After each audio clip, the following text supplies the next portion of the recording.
semuanya, perkenalkan aku Sasha. Aku Ula. Aku Deborah.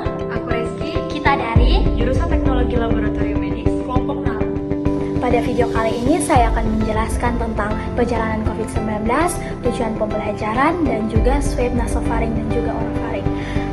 Yang pertama, perjalanan COVID-19. COVID-19 juga dikenal sebagai coronavirus, pertama kali terdeteksi di Cina pada akhir tahun 2019.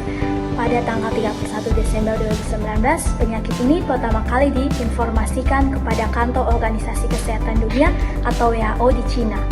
Pada Maret 2020, WHO menetapkan COVID-19 sebagai pandemi global yang menyerang sistem pernapasan manusia. Tujuan pembelajaran kita hari ini adalah penanganan dan cara pengambilan sputum, swab, orofaring, dan juga nasofaring. Dan yang ketiga adalah orofaring dan nasofaring.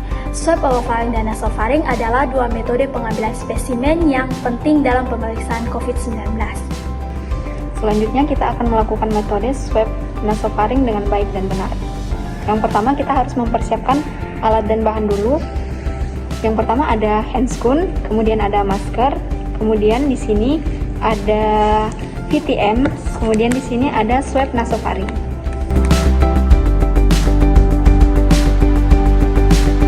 Yang pertama, lakukan pelebelan sampel ID, specimen type, date.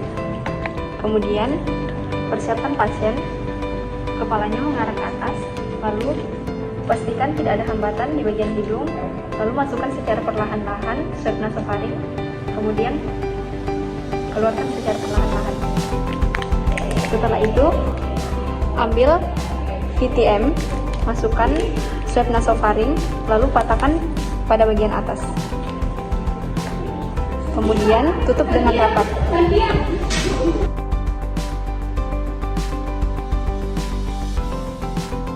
Yang kedua adalah teknik orofaring. Yang pertama, biarkan pasien tutup dulu. Yang kedua, kita labeli di VTM-nya. Yang pertama nama, sampel ID, tipe spesimen, hari tanggal. Setelah itu, pastikan swab orofaringnya masih tersegel dan juga masih steril. Kita mulai ke persiapan pasien. Oke. Kita masukkan ini ke dalam. Kita usap secara perlahan-lahan. Setelah itu, keluarkan secara perlahan-lahan, masukkan ke dalam VTM dan juga patah bagian atasnya. Yang keempat, ada hal-hal yang harus diperhatikan dalam penanganan dan pengambilan orofaring dan nasofaring. Yang pertama, kita harus menjaga kebersihan, yaitu sebelum kita menggunakan handscoon, kita pastikan mencuci tangan terlebih dahulu dan menggunakan handscoon. Nah, yang kedua, instruksi.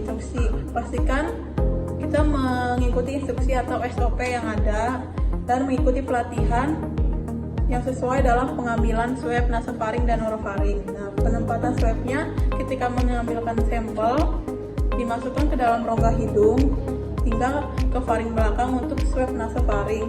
Nah, sampai ke tenggorokan untuk swab orofaring jangan menyentuh bagian luar dari swab yang akan digunakan untuk pengujian. Nah, keempat, ada teknik pengambilan. Teknik pengambilan itu dilakukan dengan lembut namun tegas untuk memastikan sampel yang memandai tanpa menyebabkan cedera pada pasien tersebut. Nah, yang kelima ada identifikasi pada labeling. Nah, kita harus sebelum kita melakukan pengambilan, pastikan kita labeling nama pasien tersebut. Yang keenam, penyimpanan simpan swab dengan wadah sesuai. Pastikan sampel disimpan pada suhu yang tepat. Yang ketujuh ada pengiriman sampel dikirim ke laboratorium secepat mungkin setelah pengambilan dilakukan.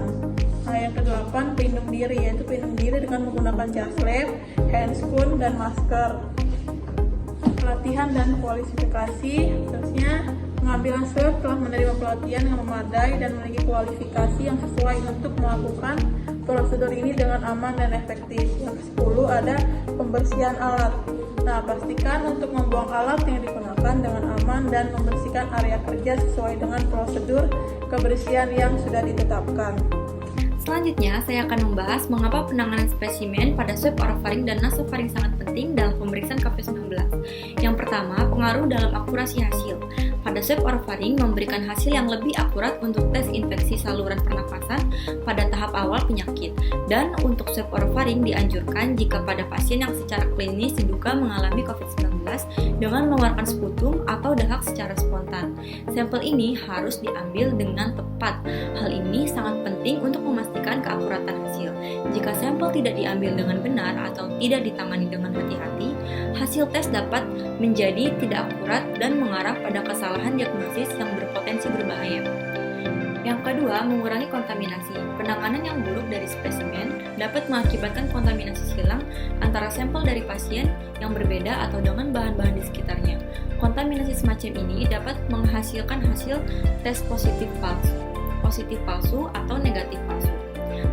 Dan yang ketiga adalah keamanan petugas kesehatan. Penanganan yang tepat dari spesimen penting untuk melindungi petugas kesehatan saat mengambil dan mengolah sampel, seperti pada pemakaian alat pelindung diri yang sesuai, pengolahan limbah medis yang aman, dan kepatuhan terhadap prosedur standar operasional untuk mengurangi resiko paparan. Dan yang terakhir, pemeliharaan integritas sampel. Spesimen yang diambil harus dijaga kualitasnya agar tidak rusak atau terkontaminasi selama proses analisis di laboratorium. Hal ini penting untuk memastikan bahwa sampel tetap dapat memberikan informasi yang akurat